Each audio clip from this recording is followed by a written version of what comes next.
Welcome to the show, everybody. Joseph Robert Cabot, the fantasy football counselor. It is draft weekend. In the studio online here, we've got Tanner, the newsman, Pfeiffer. What's going on, Tanner? Hey, Joe. Thanks for having me. Good morning, everybody. Glad to be here.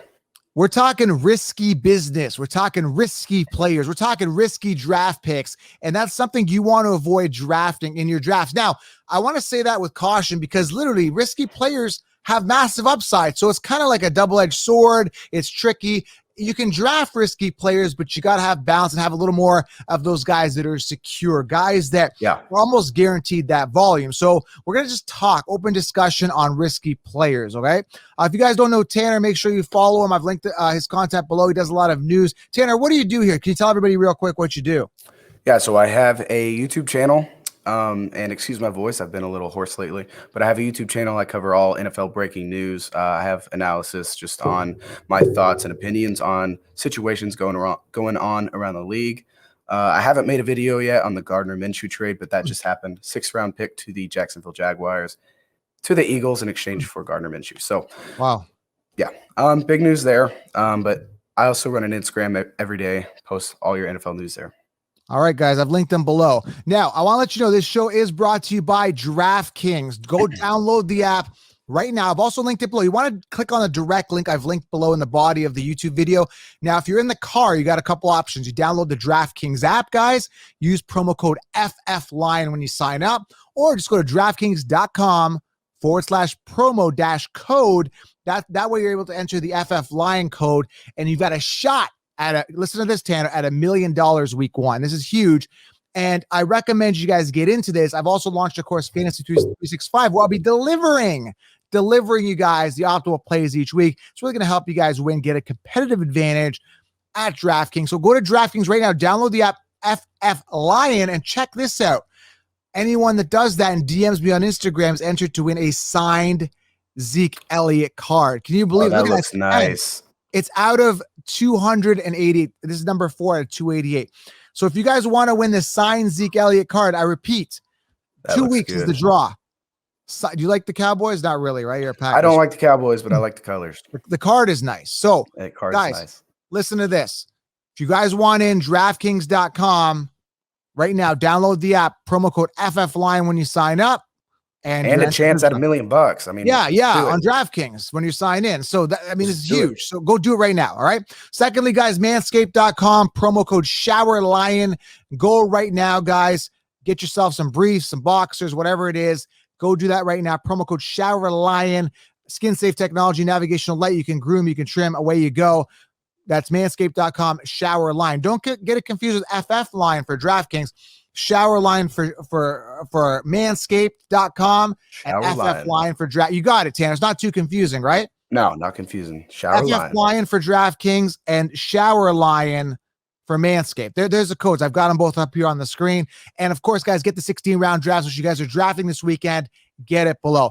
I got to plug this stuff because, and not only that, Tanner, I actually just provide value. I would never like, hey guys, do you want to buy these crayons? Do you want to buy this like mattress or something? It's stuff that I actually think that people like us could use. Sports fantasy. 100%. So, all right, let's talk about risky players, risky business. So I've got one here I want to run by you, and you can let me know what you think, and then vice versa. So we go back and forth if you want. But the guy I'm talking about, he's top 10 on the Consheepsis. I think he's dropped down a slot here. But Jalen Hurts, a guy who's only thrown 6 touchdowns in the NFL. Eagles offense. I mean, there is some upside with the fact that he could run for fantasy, but he's ahead of Matt Ryan, guys like Trevor Lawrence, guys that can actually beat him. I think Tom Brady's behind him. There's a lot of guys I think that'll surpass him, even young guys, maybe Justin Fields when he actually takes the field, maybe even Big Ben is safer than him, right? So again, I see the upside, but what do you think? Do you think Jalen Hurts in that offense, do you think he's a risky business? Absolutely risky. Like you said, he's only thrown 6 touchdown passes. He doesn't have the NFL starting experience, doesn't even have a full season under his belt, and he's going as a top 10 QB in fantasy. I get it. He's got the legs to move in the pocket, but you know what? They just traded for Gardner Minshew for a reason. They also have Joe Flacco, and he's had an excellent preseason. So obviously they're not showing full trust in Jalen Hurts. So something's going on, and it's just way too risky. He's not even going to be a top 10 quarterback, in my opinion. I don't even trust him as a backup. Usually what I do is I even top 15. No, what I do is I usually draft an ace quarterback and I back him up. I don't even feel comfortable with him as a backup. Yet he's top 10 on the Sheeps. I see him as a huge bust. I don't trust him. He's a risky pick. Yeah, you got to think. You have a bye week. Who are you going to trust to put in your starting quarterback slot on your bye week? Are you going to trust Jalen Hurts against the top tier defense that week? Whatever the situation is. But no, he's not a backup. I'm not going to roster him. Yeah, exactly. So who do you got there? Anyone that you think is a risky fantasy draft pick this year? Okay, I used to be really high on this guy, but after last season, he showed me why you shouldn't draft him. That's Austin Eckler. Yeah, I mean, you just stole one of my picks here. I definitely agree. Everyone's kind of heard my reasoning on why not to draft Austin Eckler. Can you give us kind of your reasoning why you think he's risky? Yeah, so he did play a full season in 2019, but in 2020, he only played in 10 games. I mean, that's not even really close to being a full season. He only had 530 yards rushing and 1 rushing touchdown. Statistically, yeah, but their excuse is like, hey, he can make it up in PPR, but I don't care. I want a full workhorse running back if I'm drafting him at the end of the first round, period. Yeah, right? Yeah, you do. And PPR, I get it, and I get why he looks good, but he went from 92 receptions in 2019 to 54 last year in only 10 games, which is good, but only 2 receiving touchdowns. So he could be a very touchdown-dependent guy, and that also brings me to someone else that I want to talk about. Who's that? Mike Evans. Yeah, I don't trust him either. I don't think the volume's going to be there. He's going to be risky. But back before that, Austin Eckler right now, I'm looking at the consensus rankings in PPR amongst running backs. Let me just pull it up here. Eckler is sitting number 6 ahead of, listen to this, Aaron Jones, Saquon. Yeah, ahead of Aaron Jones, Saquon Barkley, Jonathan Taylor, Nick Chubb, Najee Harris, and all these other studs. Austin Eckler is 6 ahead of Saquon Barkley and Najee Harris. That is ludicrous. That's a little risky. There's several guys there that I would pick before Eckler this year. And if you're in a keepers league and you're just trying to decide if you keep Eckler or another running back that you have, I would definitely probably let Eckler hit the waivers because you don't want to keep him. I don't trust him. So going back to Evans now, I had to tell you that. Going back to Evans now, Evans is not as high. He's like 15th, 16th on the Sheeps' rankings, which makes him like a third round, 4th round guy. Between 3rd and 4th. Yeah. So why is he? I'll tell you, he's risky because he's in a committee and Brady spreads the ball around. That's pretty much for me. What about you? What do you think? He spreads the ball around. I've never trusted the Patriots offense, never will. And then an offense led by Brady. Yeah, he can put up fantasy numbers as a quarterback, but he does spread the ball around. But Mike Evans, you can tell, is totally touchdown dependent. Last year, I think, how many touchdowns did he have? He had a lot, didn't he? I don't even have it in front of me right now. I think he had like 11 or something like that. I don't have his stats up here, but yeah, the Buccaneers, it's Brady on the Patriots. He did that for years. Like you said, when you referenced the Patriots, it's like he did that for years, like just spreading the ball around. I mean, he had some guys that were fantasy relevant, like Edelman through the years, Gronkowski, stuff like that. But now he's in like a 3-headed monster. You got Godwin, Brown, you got Evan, like, who is the one this year? Maybe he's got more rapport with Antonio Brown this year, right? Like, you got Brown, you got Scotty Miller, you got, and then you got Gronk. So there's just too many weapons there. And then you got running backs out of the backfield who are going to be, running little wheel routes. You got, who's it? Giovanni Bernard, I think they signed. I mean, just pass catching running backs. Evans had 13 touchdowns, so he's going to be a red zone target, but just over 1,000 yards, 1,006 yards, nothing to be impressed 13 about. touchdowns. That's a lot. But get this. He only caught 64.2% of his targets last year. And his career average catch rate is 56.4. That's not very high for a wide receiver. But what's top scary, tier wide receiver. What's scary, it's only 109 targets. That's not good. So 3rd round, I'm not spending it on a guy that peaks at 109 targets. It's just not good. And Antonio Brown, I think, gets more integrated in that offense this year. So I'm looking at that target count to go down for sure. I think so. I just don't trust that offense. If he's there, maybe like, if he slips past the 4th round, steal him. But I'm not going to pick him where he's at. I got a risky one for you. All right. And I've said this before many a times. I liked his value at, the 8th round last year, or he was going undrafted in a lot of leagues. Because I remember people calling him, the mainstream sheep calling him the waiver wire wonder. Justin Jefferson, currently coming off in the 2nd round, top 6 wide receiver.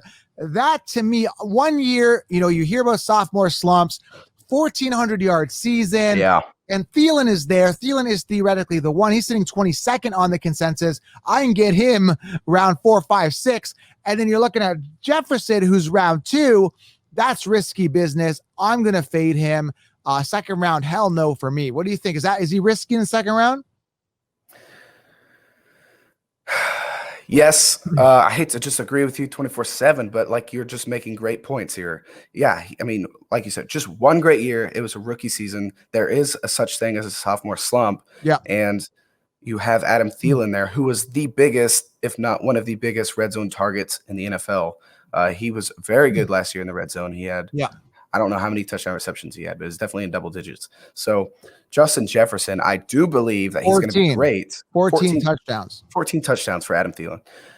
So I do believe that Justin Jefferson is going to be great, but 2nd round, there's other running backs that I would like to stock up on. There's other receivers. Justin Jefferson, if he slides past 2nd round, 3rd or 4th, I'd take him. But Adam Thielen, I don't think is going to slow down. And you can't. I got to see a couple consecutive seasons, Yeah. What else you got for risky business? Well, I see here, and this is one of those 4-lettered websites that you don't like. So, yeah. Which I get, but I would actually kind of put Tyreek Hill. I know he's been a great fantasy guy. He's put up the numbers. He's got some volatility game in, game out. I'm not drafting him. Too early for me, late 1st round. He's going late 1st round. He's why a late is he 1st such round a risk? It's not that I don't trust Patrick Mahomes to be good. It's not that I don't trust Travis Kelce to not be good. Right. There's just, it's kind of like a Buccaneers thing. There's so many weapons, so many mouths to feed. Yeah. And it's not that I don't trust the offensive play calling. It's there's just so many mouths to feed. I don't think Travis Kelce is going to slow down much. They got other weapons there, speedsters like Pringle. Robinson, I think, is still there. Is he not? Yeah. What's his Hardman. Yeah. And then Mecole Hardman as well. He's another just stretched downfield weapon. So if he's doing reads on the field and you got Hardman on the field as the 3rd read option, you're just you're chucking it downfield if Tyreek's not open. I just think there's safer options. He's a 1st round pick right now. And I always like to stock on running backs. I feel like they're more valuable because there's always wide receivers who just kind of step up out of nowhere and you can steal them off waivers. There's always tons of sleepers at wide receiver. I mean, like Robbie Anderson, Thiel, Deontay Johnson, Cooper Kupp, all these guys that are wide receiver ones that you can get later. And he had a pinnacle year last year, 15 touchdowns. So a lot of his numbers, he had 135 targets, 87 receptions. His receptions obviously could be a little bit higher, 87 puts you 15th amongst wide receivers in receptions. That's not good. That's not great. So he's very dependent on the touchdowns, and him, similar to Devante Adams, very touchdown dependent. I see both of those guys in a significant regression here with the touchdowns. That's why, again, we saw with Michael Thomas in the regression. I know he got hurt, but even if these guys stay healthy, there's going to be a pretty solid regression, I believe. And especially, that you're a Packers fan, are you not? I'm a Green Bay Packers fan. Like Cinderella season, MVP season for Rodgers. Then you have Adams having this phenomenal season. He's been hurt in the past. It's going to be very hard to duplicate those numbers. I don't care what anybody says. It'll be so hard to duplicate those numbers. And Adams always misses 1 or 2 games at least. Yeah. And he's going as a top 10 pick right now. So he's a risky one too, just from the fact that history shows us, the guys that finished on top last year will decline. So I think that too, Devonte. It's weird when you break this down. We're having this conversation. All these guys and you see it every year, that are slated to be 1st round picks, end up busting, getting hurt, or it just doesn't work out. And we're just projecting things that could potentially happen. I think these are the things that are going to happen. Is these guys are just going to be overpaid. And could bust. And that's what I'm focused on. I'm focused on guys that are kind of in higher rounds that you're paying a lot for, and it's risky because, these potential pitfalls. Well, here's a fun fact for you with Devante Adams. He hasn't even appeared in all 16 games since 2016. Oh, that's interesting. Yeah, so it's been 1, 2, 3, Hmm. 1, 2, 3. It's been 4 seasons. 4 full seasons since he's even played in all 16 games. And it's a 17-game season now. So you got to think, is he even going to be able to last 16 games, or will he make it all 17 games? Yeah, it's funny because you look at that. The last 4 seasons he hasn't finished. He's actually finished 2 seasons, his rookie year and 2016. He didn't even finish 2015. He had 13 games that year as well. So yeah, man, Adams, I don't know, man. It's just too rich for my blood. I liked him. I had him in top the 10 pick right now. I had him in his, I think, 2016 year when he had a good year. I can't remember what year I had him. I had him when he like exploded onto seeing people kind of doubting him. Yeah. So I know when to hold him, when I when to fold him. He's one of those guys. I kind of rode that Adams train. I'm kind of off it now. I think if Adams goes past pick 15, yeah, that's a great fantasy pick. But like I said, I like to stock on running backs. They're harder to find. They're just invaluable. So receivers, you can always find a sleeper.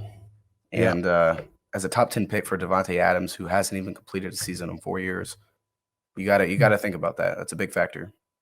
I got a risky one for you, and he's coming off like his ADP's actually it's pretty high. He's coming off like I've seen him come off late second round, early third, but I'm going to put him CeeDee Lamb. Like I'm not, it's just like the mainstream sheeps just have him classified as the one. How do you even justify that? Because I'm looking at it, I'm thinking, okay, Gallup's in a contract year. They haven't solidified anything with him stating that he's going to come back. So he's hungry. He's a good player. Then you got Amari Cooper, who was the one last year. And he's like peaking at like, I'm going to pull this. I think it's 120 targets. I'm going to pull this up right. Yeah. Sorry. I apologize. 130 targets. I'm thinking 2019. Where I believe, let me just pull this up here. He had 119 targets in 2019. He was supposed to be the one.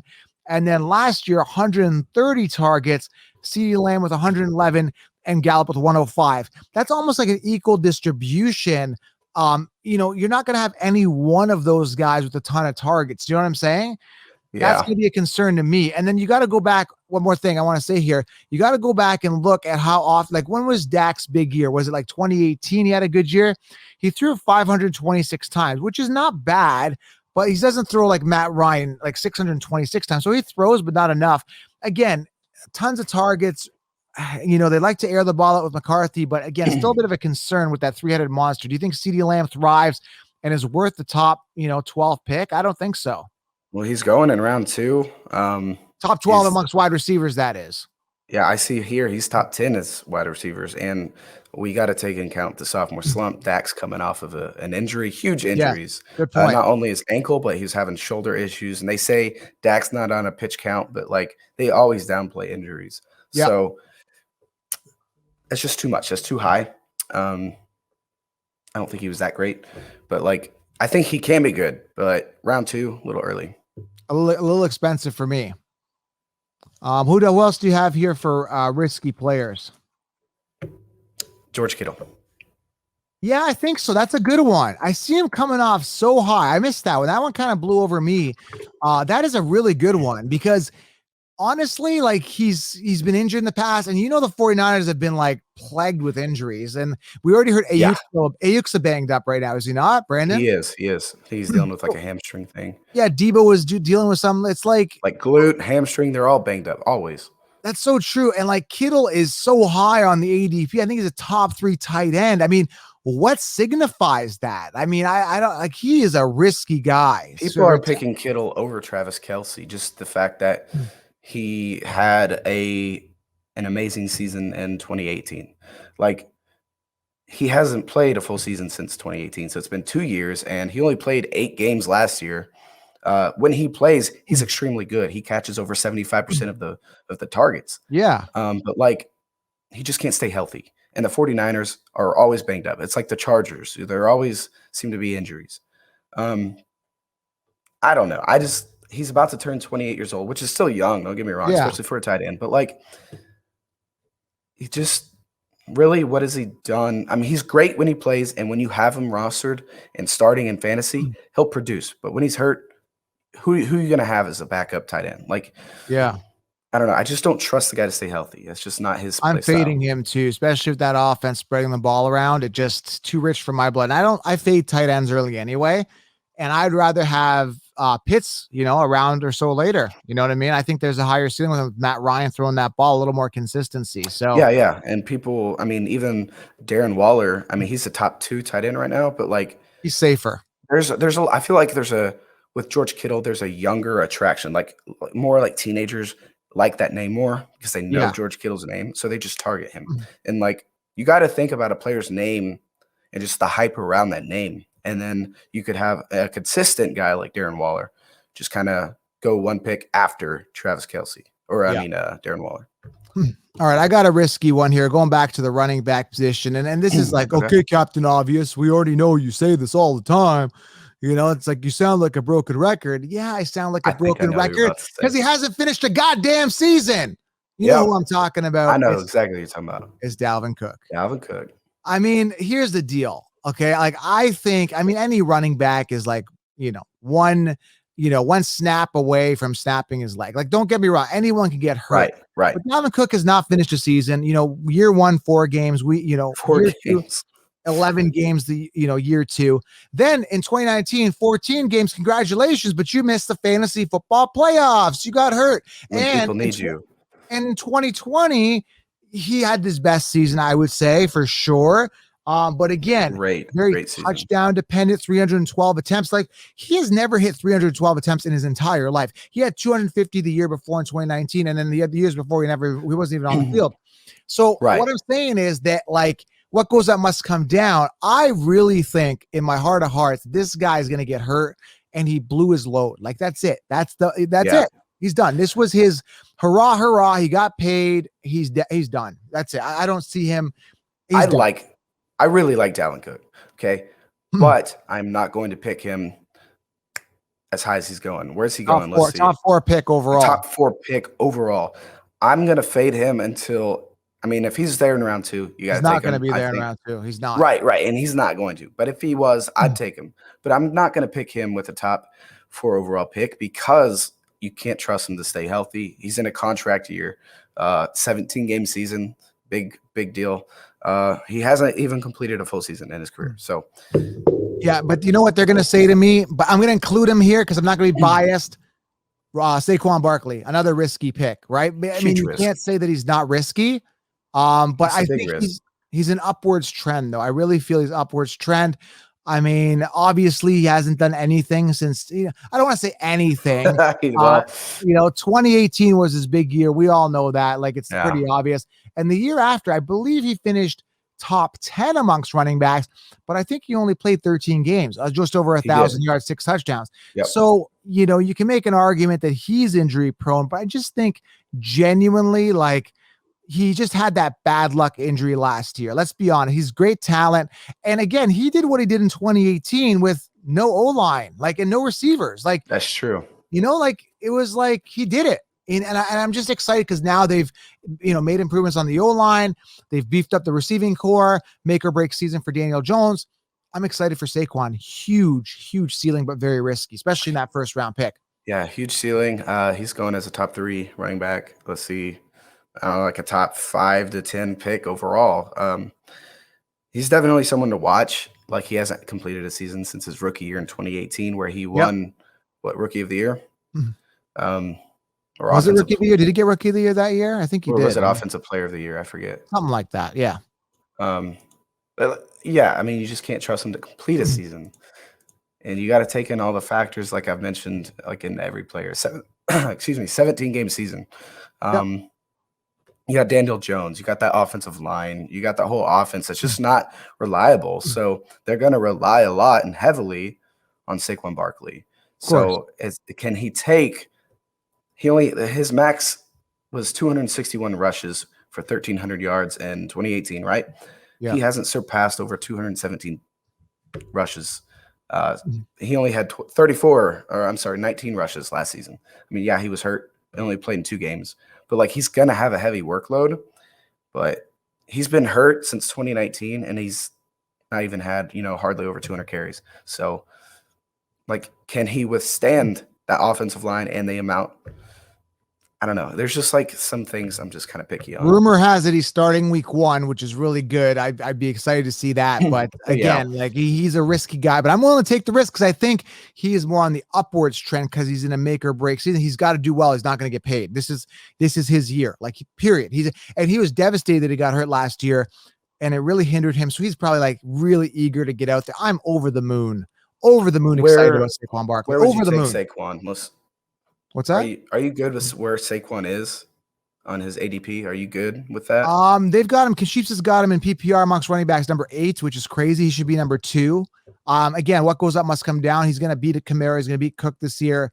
He's going to beat Zeke. He's going to beat possibly Henry this year. Henry had a pinnacle year last year. He's very dependent on touchdowns and yards, which I think that's where I got to disagree with you. I do actually. I agree with this. I'm kind of fading him to like a back end of the tier 1 running backs, like 6, 7, 8. Yeah. For Henry? That's where I'd take Saquon. Okay. Yeah, he's risky, but I like risks. I feel a little safer, believe it or not, with Najee. I just feel young, coming in, no, knock on wood, no injury history, potent offense. I'm a little more safe. Again, we're going to do safe players tomorrow or the next day. So we'll be good. So stay tuned for that, guys. Any other couple guys that are like risky guys in the comments, make sure you guys are commenting. Let me know who's risky picks. Yeah. If you agree with stuff, if you disagree, let us know in the comments. It's not bad to agree or disagree, guys. We want to hear your opinions. We're just trying to help you out with your fantasy picks. My fantasy draft is actually tomorrow. So I need this refresher right here. Yeah. Now, I know you brushed up on him. Did we mention Dak? I don't think we did. Like you brought him up, but I want to say that he's super risky this year. Yeah, I avoid him in any fantasy league. I'm not going to pick him. I don't see him as a top quarterback. If healthy, he is. If healthy, he's crushing it. But the problem is, again, this is what bugs me with Dak Prescott. He's coming off injury, which is one thing. Okay, yeah, he's coming off injury, but apparently he's healed up, ready to go. But what bothers me is you're talking about other injuries.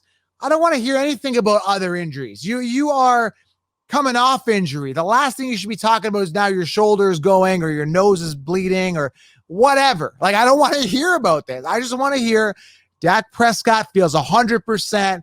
He's ready to go in preseason. He's ready to go in week 1, but I haven't heard that yet. So the hell with him and the risky pick. I'm staying away from Dak Prescott. I don't care if he comes up with 6,000 fantasy points this year. I'm not taking this risk. There's other quarterbacks I'd rather have. Tons. Yeah. I'm staying away from Dak.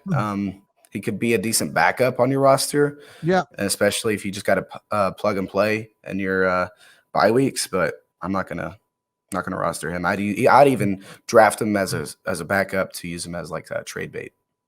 Here's another risky pick for you. Joe Mixon. I mean, he's like top 12 on the consensus rankings. Yeah. Like, what has he ever done? Like, I look at his stats. 2018 was his best year. He peaked at 243 fantasy points, like 8 touchdowns. Like, what the hell is that? Like, I want to see, like, you had the opportunity to be the workhorse guy, and now I got to spend a second round on you. Forget it. Mixon, the hell with Mixon. They drafted Evans. I think it's Chris Evans or whatever. He's a rookie. He looked okay in preseason. Again, Mixon to me is a big no-no. Yeah, I really like Mixon, but round 2 does seem a little high. He's what I'm looking at here. He's the 13th running back off the board. Yeah, but which I don't think is a bad place to pick him. But when you look at like what round that is, you're like, oh well, that's round 2. That's a little high. It is high, but he's also not going to be available in the later rounds. He might get overlooked and slip to round 3. I'd be very comfortable taking him there because I'm really high on Mixon this year. Yeah. But round 2, I still think there's other options I'd go to before Mixon. Yeah. Even though I am high on him, I know I'm kind of back and forth, but like it just if you think about it, I'm high on him, but not round 2 high, if that makes sense. Yeah. Now we're going to be talking safe players tomorrow. I'm just looking at the Sheeps' rankings. This is why I don't do rankings. This is why you guys got to get the 16 round draft solution. I'm looking at this. They've got Sony Michelle at 52 amongst running backs, and they've got Henderson at 23. Like Sony's the one there now. Now Sony, remember when he came out of college? And it's like he was prospected to be like like one of the best running backs out of that draft class. And then when he landed on the Patriots, I'm like, oh shit. And I knew for a fact that his career would be downhill on the Patriots. Now he's got an opportunity. The Patriots just don't know how to utilize. Like you got the James Whites, The other guy before he got traded, Burkhead's. Yep, the Burkhead. You got that running back who I think went to the Giants. There was another pass catching. There was James White, and then there was another one that would pass catch a lot. I can't think right now. Yeah, I forget his name. But like they would have these random blow up games, but there was never that consistent guy who's going to get 20 plus carries a game. I don't trust the Patriots. And the fact that he's going to be the number one running back with the Rams, I like that. Yeah. I mean, there's like that, they even brought in James Devlin when he was playing. He was like a fullback in to get goal line work. And like, it was just a big piss off. Honestly, it was like a real big piss off when it comes to the Patriots, So anyway, I'm staying away from the Patriots completely, but I think Sony's got an opportunity to shine is the point I'm trying to make. He's a big sleeper at running back. I really like Sony Michelle there. I think that's going to be, I like where he's going because people are overlooking that, but I mean, I'd snipe him super fast. Yeah. I mean, again, he'll be good value, but I think people would still think Henderson's the guy. But Henderson has had years to wow me, and guess what? I'm not wowed. And he's hurt. No, he's a dud. Yeah, I'm not. I mean, if he was good, they wouldn't have even brought in Sony Michelle. Period. Exactly. They don't trust Henderson. Sony Michelle has all the talent in the world. It was in a bad system in New England. Sony Michelle, I mean, they traded for him for a reason. Just expect them to use him a lot. Yeah. I mean, is there anyone else we're missing? There's a couple other guys that are jumping out at me. I should mention Clyde Edwards-Helaire in the second round, DeAndre Swift in the third round. Risky picks, especially in the second round. I mean, Helaire, I don't know if the volume's going to be there. Didn't he get banged up a little bit already in this preseason? I think it's not. I don't think he played a full season last year, though. So, I mean, like, that's another thing. Yeah, I don't know. Like, just risky guys. Last year. Yeah. A lot of uncertainty, with guys like that.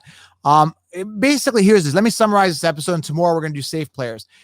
If you draft a Kittle, guys like that, even a tight end in the first round, I think it's risky. If you go for a wide receiver coming off a pinnacle year in the first round, that's risky, right? We saw Michael Thomas last year, Godwin round 2, Michael Thomas round 1 last year. Yeah. Declines happen with those guys. If you're drafting a player coming off injury, and they're talking about more injuries, probably very risky. Even coming off injury in general is risky, right?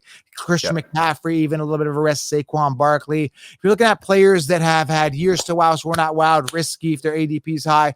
If you're looking at guys that haven't finished seasons, risky. It's okay to draft these guys. Some of the ceiling's high, but make sure you guys have a backup plan for a backup plan. That's all we're saying. Okay. And I explained how to do that in the 16-round draft session. Tanner, does this make sense, man? I mean, I don't know what else to say. Totally makes sense. 16 rounds. There's no rankings. It's just your honest opinions. And they're like, not just opinions, it's facts. Yeah. The optimal players to draft in each round based on my research, analytics, depth charts, volume, opportunity, targets, youth, everything is all encompassed in there, and make sure your roster is optimal. I gave you access. What do you think? Did you get in there? Yeah, I did. I like it. And I took notes. That's what I'm using for my fantasy draft tomorrow. You feel comfortable? I feel comfortable. That is where I'm going into my fantasy draft. I'm saying everyone's DMing me saying, man, I feel like my roster is bulletproof. So guys, get the 16-round draft session if you're drafting this season or this weekend, and the season in general for next week. Some people drafting next week. Subscribe to the podcast, follow Tanner, guys, and risky players. Be cautious with them. And we got safe players coming your way next episode. Subscribe. Yep. We'll talk soon. Thanks, Tanner.